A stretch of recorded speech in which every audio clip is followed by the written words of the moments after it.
Okay, today we're going to look at Psalms 21. Again, another kingly psalm. And I do like the idea that these psalms seem to come from different perspectives. You know, you'll get something that's very pastoral, something that's very kingly, something that's in want, something that's in joy. There's always an emotive going on. And just like in our lives, there's always something going on. The kings of joy in thy strength, O Lord, and in thy salvations, how greatly shall he rejoice. So this is the idea of the king is rejoicing in the Lord. Thou hast given him his heart's desire, and hast not withholding the quest of his lips. Thou hast preventest him with blessings of goodness, and thou settest a crown of pure gold on his head. The idea that he is exalting the king. Get the idea that God exalts those who exalts him. And the idea that the king should be exalting God. And a king will either exalt God and do good for the people, or a king will exalt himself and do evil for the people. You never find that a self-exalting God does anything good for the people. And he talks about how thine hand shall, talking about God, said, for the king trusteth in the Lord, and through the mercy of the Most High he shall not be moved, and the he there is the king shall not be moved. Thine hand shall find out all thine enemies, thy right hand shall find out those that hate thee. The idea of the right hand, the idea of, we saw that earlier when Benjamin was called the son of the right hand. You've heard the term a right-hand man. This is the guy who gets things done for you. If you need something done, he's the one that goes taking care of it. Jesus was the right-hand man of God. Even though he is God, he's also at the right hand. He was doing things for God. He was here doing the things of God, and he was saying things of God. And he talks about, they shall make them as a fiery oven in the time of thine anger, and the Lord shall swallow them up in his wrath, and the fire shall devour them. Their fruit shall thou destroy from the earth, and their seed from among the children. We see a lot of also violence and wrath against the enemies of God. Just because we don't see this in today's dispensation, where we sit in grace, where God is willing to hold back and work with men. He's willing to wait upon men. He's willing to talk with men. But there'll be a time when all that talking will stop and his wrath will fall. This happened to Israel twice. It happened with the Assyrians, and then 70 years later or so, it happened with Judah, that he brought in these large nations for the wrath of God falling down, and except he hadn't left a remnant, which came to be the Jews at the time of Christ, there would have been none saved. And he only saved that remnant, again, because of the promises he made to Abraham, Isaac, and Jacob, and then through Judah. So these promises are what keeps God from destroying Israel completely, because Israel was no better than the nations around them, and sometimes they did even worse. They even did more than the evil nations that were around them. But God remembers his promises.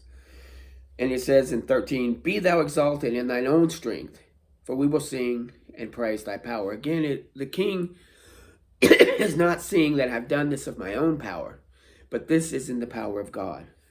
So it's a very strong kingly psalm, and it shows giving glory to God and how God will have his wrath come down on the sinners who have rejected him.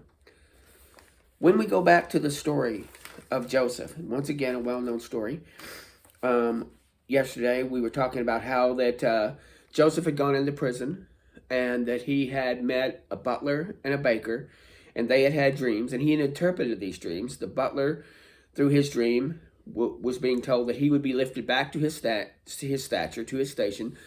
The baker would be hanged, and that's exactly what happened. It was on the Pharaoh's birthday that he lifted up one and killed the other. And the butler went back to his service, but he forgot about Joseph. Joseph even said, remember me in this place. Now, there's nothing wrong with a Christian trying to get out of their situation. Yesterday I was talking about sometimes we feel like we're in prisons of our finances and prisons of different things. You can try to get out of the situation, please do, but don't make your escape your goal. That's the problem. Sometimes in Christians, we make the escape from our problems our goal, because when you get out, there's just more problems. To handling the problems, to serve God in whichever situation you're in. So it was after 2 full years, the Pharaoh dreamed, and he had a dream. He saw 7 favored kine. He saw 7 favored cows, and behold, 7 others came up that were ill-favored. and this ill-favored ate up the 7 favored cows, and he awoke from his dream. He slept. I don't know if it was the same night or another night, but he slept and he dreamed the second time, and there were 7 ears of corn, and the stalks came up, and they were golden and beautiful and ripe. 7 more came up, devoured those 7.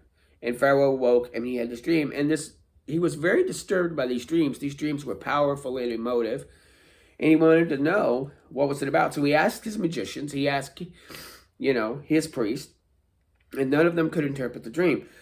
The butler remembers about Joseph, because Pharaoh was wrought, angry with his servants, and then he was telling that you were angry with me, and you put me in a ward, and I met this guy who can interpret dreams. So Pharaoh sends for Joseph and calls for them hastily. You get the idea that when Pharaoh was wanting to see Joseph, he didn't mean tomorrow, he meant now. And when God sometimes is ready to move in someone's life, it's now. You've got to be ready. You've got to be ready to move. You need to keep yourself primed so that if God does move you out of your situation, you're ready to go. So he sent for him hastily, and Joseph took the time to shave himself, clean up. You want to go in respectful. He changed his raiment. He just didn't go walking in as he was. And sometimes we need to remember that God's timing is good. If an opportunity comes along, handle it respectively. Don't just run out. Show some respect to the situation. And Pharaoh told him to Joseph. And Joseph gives glory to God. This is interesting. He goes, "It is not in me. God will give Pharaoh an answer of peace." God will be answering you in peace.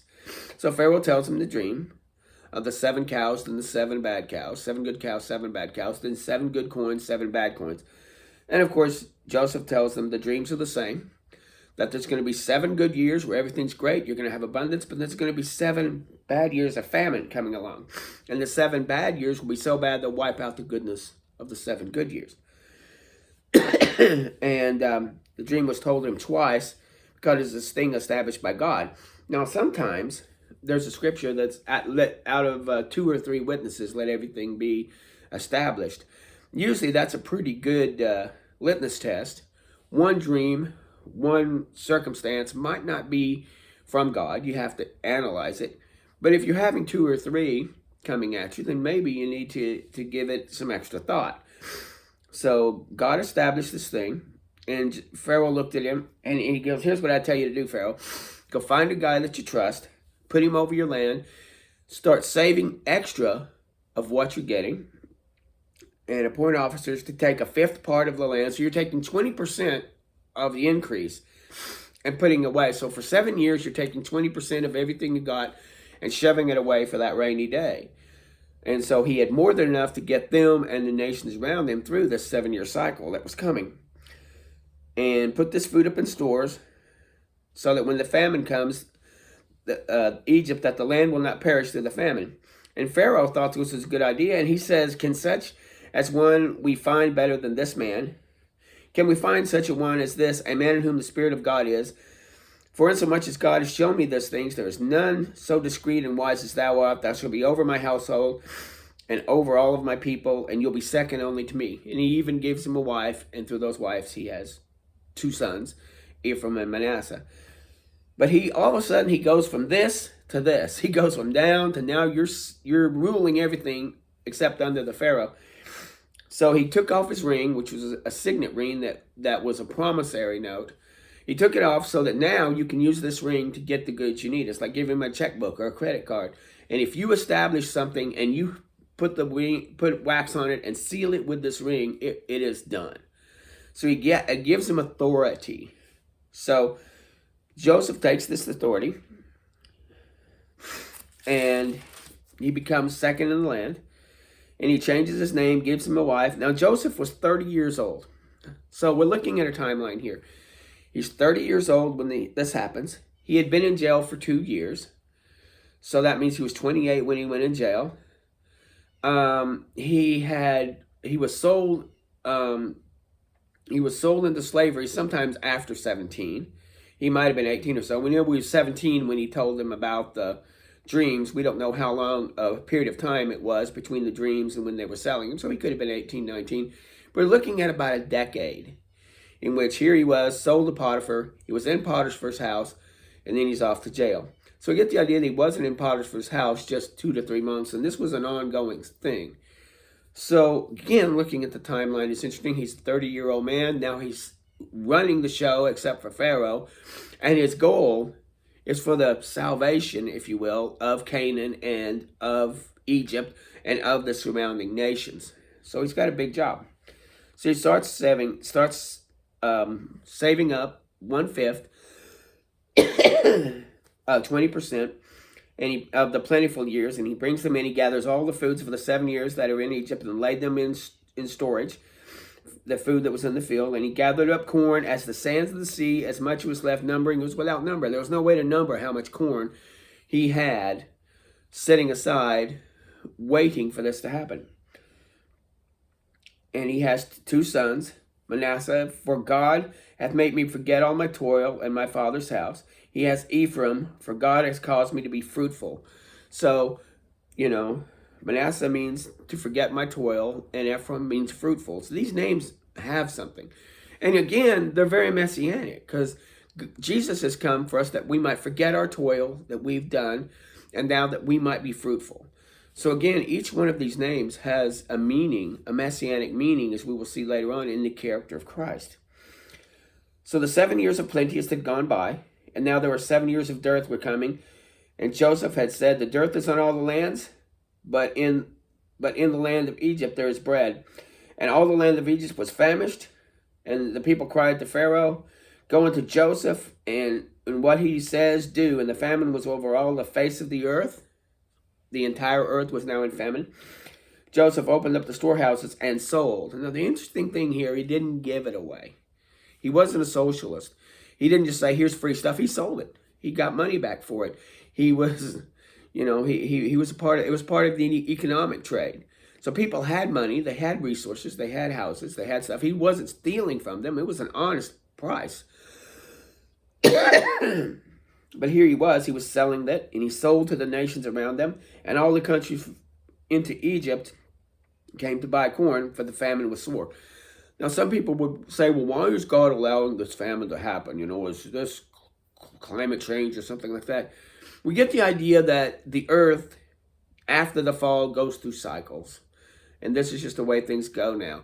There's cycles of warm, there's cycles of cold, there's cycles of plenty, there's cycles of without. And we see this when we live longer. We go look through the decades even and see cycles of plenty, and this is economic. Nations will rise just to a certain point, then they'll start having problems, then they'll have to pull themselves back up. We'll see this with the weather. We'll see this with crops. So it's a part of the cycle, and when you learn about this cycle, instead of fighting against it or trying to change it, God has a way to work within the cycles that are going on. Life has cycles. People go through cycles of struggling with finances and cycles to where they have an abundance, and it seems to go back and forth. In 42, this is where he meets his brothers. This is interesting. I love this. They come in to buy corn because there's no food in Canaan.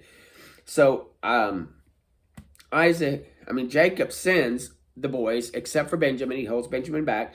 He sends the boys down to buy from Egypt. He's really protective of Benjamin. Benjamin is the last son of Rachel, and he's really keeping him close. So he sends them down, and Joseph recognizes them, but they don't recognize him. And again, through this whole interchange, he speaks through interpreters. He's kind of distant. Of course, he would look differently. He might have been wearing the headdress.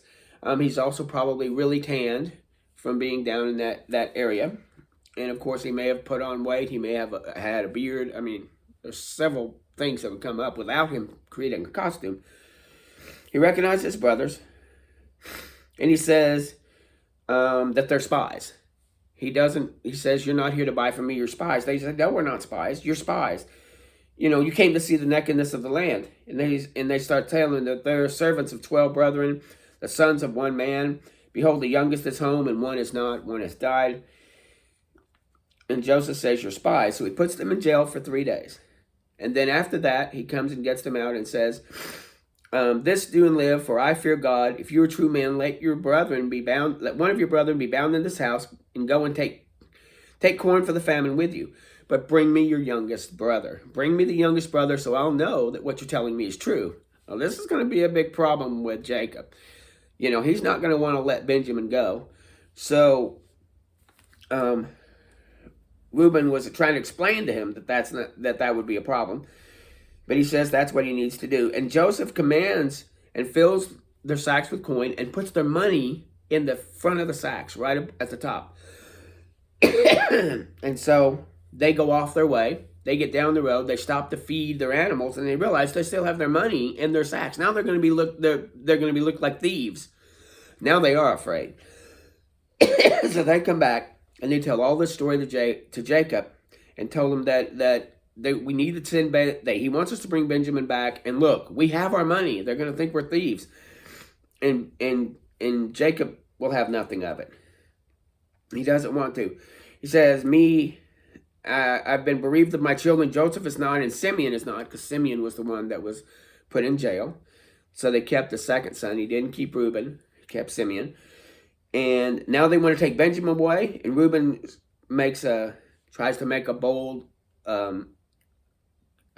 bargain, saying that you can slay my sons if I don't deliver him back to you again. My son shall not go with you, is the statement that Jacob makes. For his brother is dead, and he is left alone. If mischief befell him along the way, then you shall bring me down with my gray hairs in sorrow to the grave. So he puts his foot down on this, no. Now we see 43, that the famine will get even more severe, and Jacob's going to have to make a concession. But at this point, everything's fine. He doesn't have to move. We don't know what the time frame is for this. It could have been weeks. We don't know how long it was that Simeon was in prison. I'm sure he was well taken care of. I'm sure he wouldn't put him in prison with all the, he might have actually put him in there to get it, because he was the one that put him in jail. Get a little taste of your own medicine there. But I'm sure that he watched over him, make sure he was well fed, make sure that he was taken care of and wasn't hurt or anything. Again, speculation on my part, but I don't think he would do that. But here we have Jacob putting his foot down, but later on he's going to have to concede. But I really love this story, and when it gets to its climax, when he actually reveals himself, I'm trying not to get ahead of myself, that's the best part. Anyway, that's 41 and 42. Thank you.